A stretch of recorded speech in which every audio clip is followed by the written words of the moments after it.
The sudden action by the US President Donald Trump, which was announced on April 2nd, is part of a comprehensive tariff system that targets over 60 nations, including 20 in the Caribbean. This has sparked public concern about potential economic ramifications. Commerce Minister Honorable Emma Hippolyte confirmed during an interview that she has not received any formal communication from the United States on the matter. Nevertheless, she indicated that they are prepared. As a government, we have not received any official notification from the US. However, you are correct, we have a ministerial subcommittee as well as a technical committee working. And today we had one of our routine plan meeting, and the area of the subject of the recent tariff that was placed on last night by President Trump was at the center of our conversation. You would see we met via Zoom, so you'd have evidence that we met.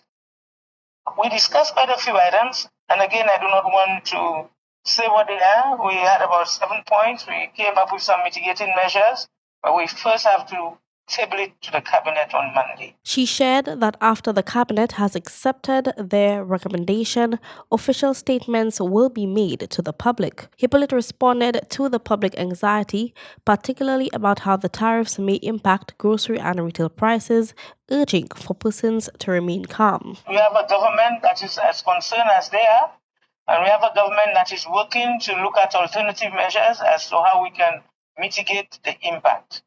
So please, don't be nervous. Don't be nervous, because you're just getting yourself sick when you're nervous or anxious. Just keep calm. Start considering certain things that you can do on your own in terms of changing of behavior, changing of your consumption patterns, things like that. But we will be coming to you shortly after the cabinet has accepted our recommendations so we can share with you the broader issues. President Trump's Liberation Day program includes a 10% tariff on imports into the United States from nations such as Trinidad, Barbados, Guyana, Jamaica, and St. Lucia. He claims that this protectionist step is required to protect the American industry. However, political figures and regional economists have issued dire warnings about the possibly disastrous outcomes for the Caribbean's small, export-driven economies.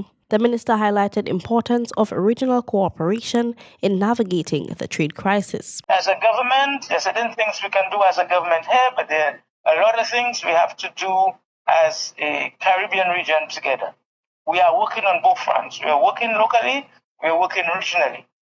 Okay. And not only central government, the central government is working with the private sector as well. The government of St. Lucia continues implementing a methodical, multi-pronged approach as the Caribbean prepares for the possible knock-on consequences of the U.S. tariff increases, which might include job losses and heightened poverty.